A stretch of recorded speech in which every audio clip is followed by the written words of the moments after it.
Absolutely. Thanks. Great. Well, I'm very happy to be here this evening. I, to be honest, don't do many chapter presentations. I guess I did one about a year ago outside of this area, but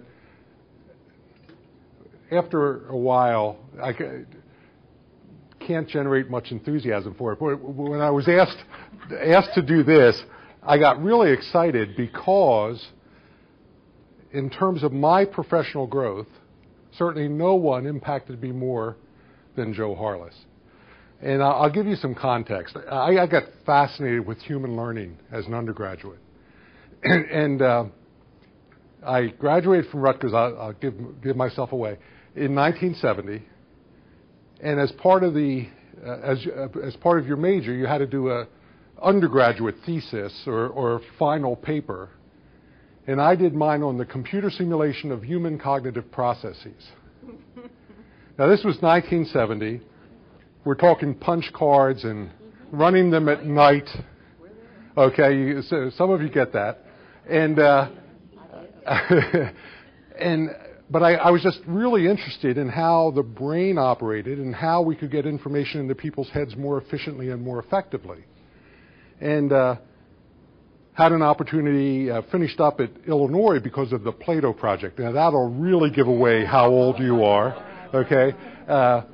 I worked in the early days of Plato, and that was a mainframe computer with terminals at a distance. The plasma panel was invented by Don Bitzer, the head of the Plato project, because if you didn't have to refresh the image, the terminals could be a long way away. And so that was the origins of all that. And again, focused on adults and tried to figure out how do we get information into people's heads? How do we do it effectively? How do we do it efficiently? And I labored under the underlying assumption that if people knew more, they'd perform better. Wow. You can't imagine being that naive, I know. But I really did believe that there was a direct correlation between knowledge, skills, and performance. And after a while, I ended up in D.C. at Gallaudet, working with the deaf population, then went into the nuclear industry, a very logical transition, and right after 3 Mile Island. And I was working at Calvert Cliffs, which is owned by BGE down on the Chesapeake. And following 3 Mile Island, which was a small technical problem, magnified many times over by human error. If they had done the right things, you never would have heard of 3 Mile Island. And, really was immersed in that population and realized I was working with exceptionally bright people, many of them non-degreed, but Navy nuclear types who were just brilliant. Matt, you probably encountered some of those. And as we got the training enhanced and revised to deal with some of the technical issues, other things were going on which I realized were just as important as the training to help those people perform well. Anyway, ended up doing a consulting gig with General Motors, and as part of that, we were benchmarking best training practices, technical training practices across the country. I went to Johnson Space Flight Center and American Airlines, on and on and on.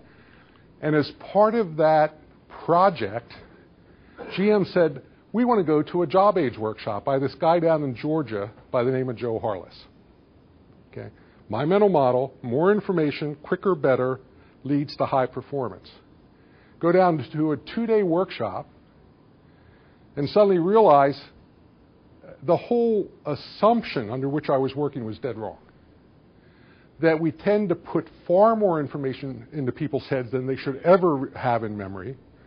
And then when they don't retain it or recall it, I would argue it's a recall issue, not a retention issue, and performance falters, we say we didn't train them enough. And it was like a 2x4 between the eyes. And so tonight, to have the opportunity to share a little bit with you about this person who forever shifted my practice as a professional is just a thrill. He was a former member and president here. He was a member here when he was president of the national. Back then it was probably NSPI at the time, I think. So he's a colleague of yours, and it's just great to have the opportunity to share. So in about 10 minutes, that phone's going to sound very loud and go off, and that'll be Joe on the phone. He has totally when he retired, I acquired his intellectual property when he retired 10 years ago. And he's basically totally stepped back from the profession. I don't know that he's been part of a chapter meeting in at least 10 years. So you're, I think, privileged, and I'm just very excited to have that opportunity. So I wanted to set the stage a little bit. So that's kind of my history and his impact on me. Exemplary performance basically is still, the company is executing his models in the workplace to drive performance across companies like Microsoft and Valero and Agilent and Genentech and other companies. But what did he bring to the table? Because when he gets on the phone, I'm just going to ask him a bunch of questions. But what did he bring to the table? I think there are some really significant conceptual contributions that capture the essence of what he did. One, behavior matters, but not nearly as much as accomplishments. What's an accomplishment? It's an output of value that the behavior generated. However, people can have lots of behavior and very few accomplishments. Does that make sense? When I was working with Cincinnati Bell years ago, I was not involved in safety training, but I was in a meeting where safety training was one of the issues. And the way I ended up thinking of this in that context was they were teaching people to climb ladders safely. That's the behavior. But they weren't asking the question if the ladder was up against the right wall. Okay? So we can help people get really good at the wrong things. And his orientation, which is derived from his mentor, Tom Gilbert, of focusing on the results and not simply measuring the activities, I think is a life-shifting contribution from Joe in my professional career. Job aids. He's probably best known for JAWS, the Job Aids Workshop, perhaps. And his work in that area was what certainly transformed me when I encountered it. The difference is, if I was to take the sub-points of what he did, one, using job aids is not a capricious, arbitrary decision. It's Tuesday. I was designing training yesterday. So today, Tuesday, I'll do a job aid. Why not? Okay? That there's a rational, data-driven way for making that decision. And if you make it any other way, you're sub-optimizing the process. Two, the whole process of designing and developing job aids is a science, not an art. Does that make sense? Three, he developed a job aid for designing job aids. How many articles have you read about job aiding? Or books have you seen? Now, is there a greater irony in the world than to write narrative about how to produce job aids? I mean, really, think about that, you know. So his job aid for developing job aids is a classic. And it just makes so much sense. And then the other thing he may be known for as deeply as job aids is the concept and even the phrase front-end analysis. He had a book called An Ounce of Analysis. Unfortunately, none of his books are in print. His tools still are, but they're hard to get, unfortunately.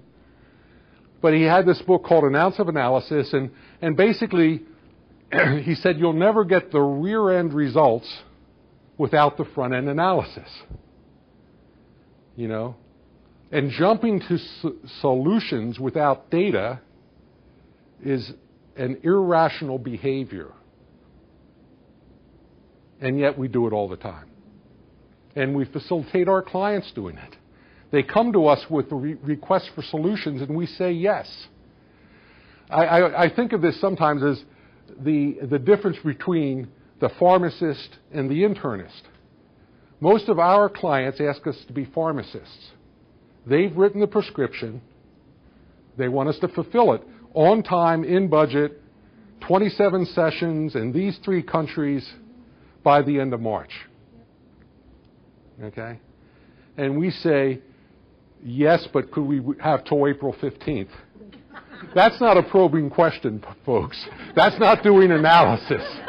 Okay? And so his idea of doing project alignment, of saying, there's a phrase, any of us who studied with Harless, it's forever etched in our minds. Yes, I can help you, but can you tell me more about the problem? Okay, so you don't say no. It's the senior VP of risk management, and he or she is asking you to do something. The right response isn't, are you crazy? That's the stupidest idea I ever heard. But it's all right to say, yes, I can help you, but can you tell me more about the problem? So project alignment, and then differentiating between designing instruction and other interventions to support people who are new to the arena. He's a couple minutes early. No, we won't mind.